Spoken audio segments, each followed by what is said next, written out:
Assalamualaikum warahmatullahi wabarakatuh. Ustaz, salat tarawih yang lebih utama itu dikerjakan secara berjamaah atau secara sendirian? Berjamaah. Berjamaah. Dalilnya pertama dalil umum, salatul jamaati afdalu min salatil fardhi bi 27 darajah. Salat berjamaah lebih utama daripada salat sendirian dengan pahala 27 rakaat.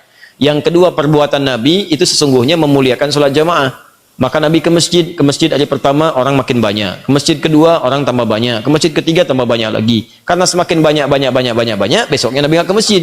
Subuh-subuh Nabi keluar mengatakan, aku tahu kalian tunggu-tunggu aku tadi malam. Kalau aku melihat kalian banyak beribadah ke masjid, aku khawatirkan ini kemudian dijadikan wajib oleh Allah Subhanahu wa taala. Karena sifat Allah pencemburu. Begitu orang-orang sudah senang dengan ibadah, Allah tidak ingin orang berbelok kepada dunia lagi. Nah, itu antara sifat kemuliaan Allah Subhanahu wa taala. Maka dari itu kemudian Nabi putuskan selanjutnya di rumah. Alasan ke rumahnya bukan ingin sendirian, tapi untuk menghindari jadi beban untuk umatnya. Maka ulama menyimpulkan dalam kaidah usul fiqih dari kondisi ini, yang pertama menyimpulkan bagus, Umar bin Khattab. Di zaman Umar disimpulkan, oh dilihat nih kenapa orang pada ke masjid masing-masing, ada yang masing-masing, ada yang jamaah di sini. Umar disatukan, laki-laki diberikan imam sepulan, perempuan diberikan imam sepulan, terpisah kemudian jadikan berjamaah, semua menyatu. Dari masanya Umar itulah kekinian sampai sekarang berjamaah. Jadi kalau bisa berjamaah itu diutamakan dibandingkan dengan sendirian. Salat yang disebut dengan qiyam. Sifat Nabi saat qiyam itu tenang, nyaman, berhenti sejenak di setiap 2 rakaat, berhenti, baca doa. Allahumma innaka afuwun tuhibbul afwa fa'fu anni. Allahumma innaka afuwun tuhibbul afwa fa'fu anni. Ya Allah, Engkau mencintai orang-orang minta maaf. Engkau maha pemaaf, maka aku mengakui aku banyak salah, aku minta maaf ya Allah, aku minta ampuni dosaku, minta. Anda ingat-ingat dosa-dosa Anda, mumpung Ramadan, minta dosa pada ayah, dosa pada ibu, dosa pada tetangga, dosa pada kerabat. Astagfirullah. Mengalir air mata Anda, maka berlaku hadis Al-Bukhari nomor hadis 37. Man qama ramadhana imanan wa ihtisaban ghufira lahu ma taqaddama min dhanbi. Siapa yang menunaikan qiyam Ramadan kemudian dia lakukan karena Allah, mencari pahala, dia bertobat di sela-selanya. Begitu tobat, jatuh air matanya, diampuni semua dosa-dosanya, gugur semuanya. Maka bacaan Nabi bergetar kepada jiwa. Salatnya tenang, istirahatnya setiap 2 rakaat. Ketenangan yang melahirkan kedamaian dalam jiwa berpengaruh kepada ruh. Maka disebut dengan tarwihah. Jamaknya disebut dengan tarawih. Di tarawih itu bukan nama salatnya, tarawih itu sifatnya. Kalau ingin salat tarawih, dipopulerkan oleh ulama tarawih. Kalau ingin salat malam di malam Ramadan, tunaikan dengan tenang, nyaman, jangan buru-buru, santai, supaya ada getaran ke jiwa. Cari imam yang bagus, imam yang khusyuk, membuat Anda enak dalam mendengarkan bacaannya. Setiap mendengar bacaan ada getaran pada jiwa Anda, sujud lama, taubat, enak, disebut dengan tarawih.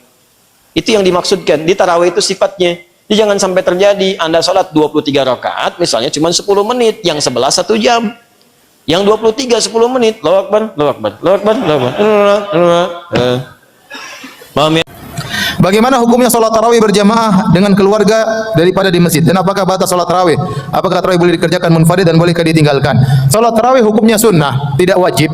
Nabi SAW selalu sholat malam, dan Nabi SAW pernah di masa hidupnya sholat tarawih 3 malam. Pada malam keempat sahabat menunggu. Kata Nabi, la yamna'ni al-khuruju ilaikum illa makhafata an tufrada alaikum. Saya tadinya mau keluar jadi imam bersama kalian sholat tarawih, tapi saya khawatir diwajibkan atas kalian karena masih zaman syariat.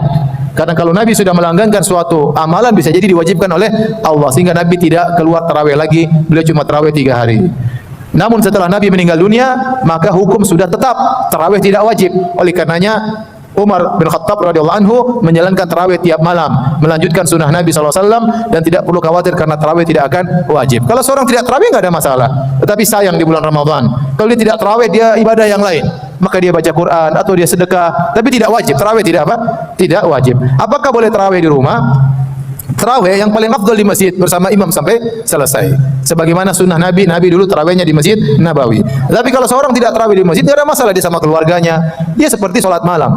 Ya, cuma sholat malam asalnya tidak dianjurkan berjamaah kecuali di bulan apa? Ramadan. Contohnya ibu-ibu, kalau ibu-ibu bikin sholat tarawih sendiri di rumah boleh-boleh saja, nggak ada masalah. Bahkan mereka sholat di rumah lebih afdal daripada sholat di masjid. Ya, tidak jadi masalah.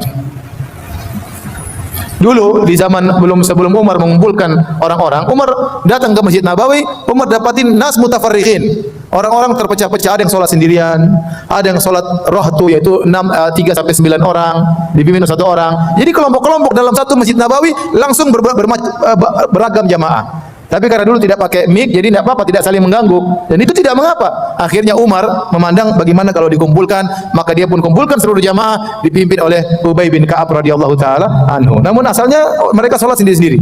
Jadi tidak mengapa kalau sholat di sana, sholat sini nggak ada masalah ya. Tapi sekarang sudah ada masjid, sudah kekompakan kaum muslimin sekarang satu masjid, ya sudah, jangan bikin berjamaah bermacam-macam, khawatirnya terjadi keributan.